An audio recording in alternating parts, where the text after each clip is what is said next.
Hi friends, എല്ലാവർക്കും പുതിയൊരു വീഡിയോയിലേക്ക് സ്വാഗതം. കഴിഞ്ഞ ക്ലാസ്സിൽ നമ്മൾ ആറ്റത്തിൻ്റെ ഘടനയെക്കുറിച്ചൊക്കെ പറഞ്ഞു. ഇനി അടുത്തത് പറയുന്നത് ആറ്റത്തിലെ ഇലക്ട്രോൺ വിന്യാസം, അതായത് ഇലക്ട്രോണുകളെ എങ്ങനെയാണ് ക്രമീകരിച്ചിട്ടുള്ളത്, അതിൻ്റെ പാത ഏതൊക്കെയാണെന്നുള്ളതാണ് ഇനി ഇതിൽ പറയാൻ പോകുന്നത്. അപ്പോൾ ആറ്റത്തിൻ്റെ ന്യൂക്ലിയസിന് ചുറ്റുമുള്ള ഇലക്ട്രോണുകളുടെ സഞ്ചാരപാതയാണ് ഓർബിറ്റുകൾ എന്ന് പറയുന്നത്.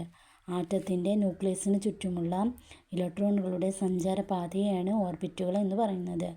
ഓർബിറ്റിൻ്റെ ആകൃതി എന്ന് പറയുന്നത് വൃത്തമാണ്. ന്യൂക്ലിയസിന് ചുറ്റുമുള്ള ഷെല്ലുകൾക്ക് നൽകിയിരിക്കുന്ന പേരാണ് KLMN. K ഒഴികെയുള്ള എല്ലാ മുഖ്യ ഊർജ്ജ നിലകളിലും ഒന്നിലധികം സബ് ഷെല്ലുകൾ ഉണ്ട്. Kയിൽ ഒരു ഊർജ്ജ നില മാത്രമേ ഉള്ളൂ. അപ്പോൾ അങ്ങനെയാണ് ഒരു ആറ്റത്തിൻ്റെ ഘടന. അതിങ്ങനെ ഈ റൗണ്ടാണ് എന്താ പറയുക, ഇലക്ട്രോണിൻ്റെ ഊർജ്ജ നിലയാണ് എന്ത് പറയുക, ഓർബിറ്റുകൾ എന്ന് പറയുന്നത്. അപ്പോൾ അത് KLMN എന്നിങ്ങനെയാണ്.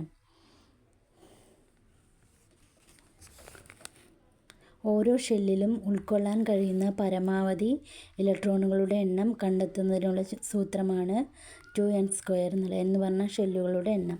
K ഷെല്ലിൽ ഉൾക്കൊള്ളാവുന്ന പരമാവധി ഇലക്ട്രോണുകളുടെ എണ്ണം 2ആണ്. ആറ്റത്തിലെ L ഷെല്ലിൽ ഉൾക്കൊള്ളാവുന്ന പരമാവധി ഇലക്ട്രോണുകളുടെ എണ്ണം 8ആണ്. M ഷെല്ലിൽ ഉൾക്കൊള്ളാവുന്ന പരമാവധി ഇലക്ട്രോണുകളുടെ എണ്ണം 18ആണ്.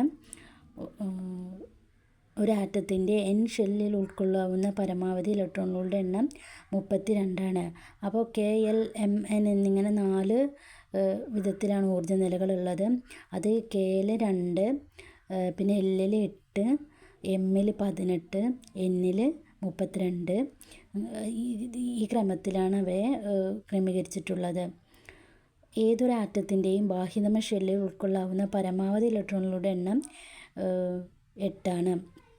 ഒരാറ്റത്തിൻ്റെ ന്യൂക്ലിയസിൻ്റെ കേന്ദ്രബിന്ദു മുതൽ ഏറ്റവും കുറഞ്ഞ ഷെല്ലിലേക്കുള്ള ദൂരം ആറ്റോമിക ആരമാണ്.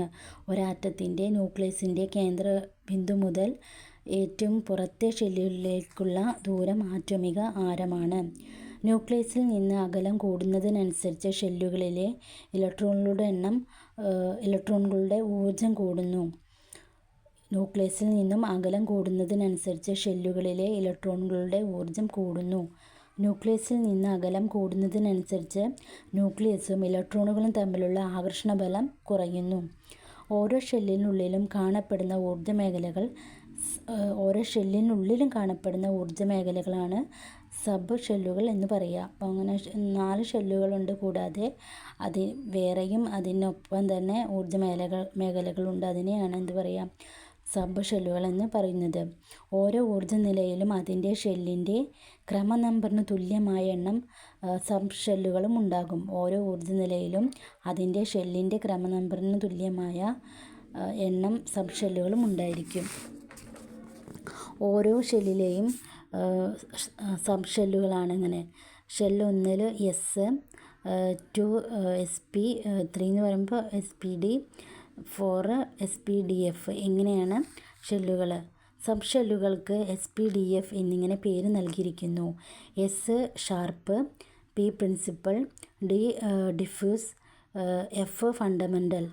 5ാമത്തെ സബ് ഷെല്ല് G എന്നറിയപ്പെടുന്നു. എല്ലാ ഷെല്ലുകളിലേക്കുള്ള പൊതുവായ സബ് ഷെല്ലാണ് S. ആറ്റം ഘടനയെ സംബന്ധിച്ച ആധുനിക സിദ്ധാന്തപ്രകാരം ന്യൂക്ലിയസിന് ചുറ്റും ഇലക്ട്രോണുകൾ സഞ്ചരിക്കുന്നത് ത്രിമാന മേഖലയിലാണ്. ഉപ ഊർജ്ജ നിലകളിൽ സബ് ഷെല്ലുകൾക്ക് ഇലക്ട്രോണുകൾ കാണപ്പെടാൻ സാധ്യത കൂടിയ മേഖലകൾ അറിയപ്പെടുന്നത് ഓർബിറ്റുകൾ എന്നാണ്. ഉപ ഊർജ്ജ നിലകളിൽ ഇലക്ട്രോണുകൾ കാണപ്പെടുവാൻ സാധ്യത കൂടിയ മേഖലകൾ അറിയപ്പെടുന്നത് ഓർബിറ്റലുകൾ എന്നാണ്. ഒരു ഓർബിറ്റിൽ ഉൾക്കൊള്ളാവുന്ന പരമാവധി ഇലക്ട്രോണുകളുടെ എണ്ണം 2ആണ്. സബ് ഷെല്ല് S 1, P പറയുമ്പോൾ 3, D 5, FD ഇങ്ങനെയാണ്. സബ് ഷെല്ലുകളുടെ ഓർബിറ്റലിൻ്റെ ആകൃതി.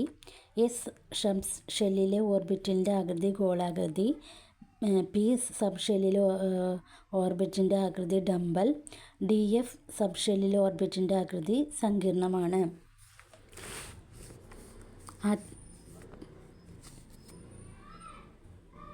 എസിൻ്റെ അതേപോലെ പി, പിന്നെ ഡി. സബ്ഷെല്ലിൽ ഉൾക്കൊള്ളാൻ കഴിയുന്ന പരമാവധി ഇലക്ട്രോണുകളുടെ എണ്ണം 2, 6, 10, 14. ആറ്റത്തിലെ ഇലക്ട്രോണുകൾ സബ്ഷെല്ലിൽ വിന്യസിക്കപ്പെടുമ്പോൾ ഊർജം കുറഞ്ഞ സബ്ഷെല്ലിൽ നിന്ന് ഊർജം കൂടിയ സബ്ഷെല്ലിലേക്ക് ഇലക്ട്രോൺ വിന്യസിക്കുന്ന രീതിയാണ് സബ്ഷെൽ ഇലക്ട്രോൺ വിന്യാസം എന്ന് അറിയപ്പെടുന്നത്. സബ്ഷെല്ലിൽ വിന്യാസം എഴുതുമ്പോൾ സബ്ഷെല്ലുകളുടെ ഇടതുവശത്ത് ചേർക്കുന്ന സംഖ്യ ഷെൽ നമ്പറിനെയും വലതുവശത്ത് മുകളിലെ സംഖ്യ ഇലക്ട്രോണുകളുടെ എണ്ണത്തെയും സൂചിപ്പിക്കുന്നു. അതായത് ഇലക്ട്രോണുകളുടെ എണ്ണം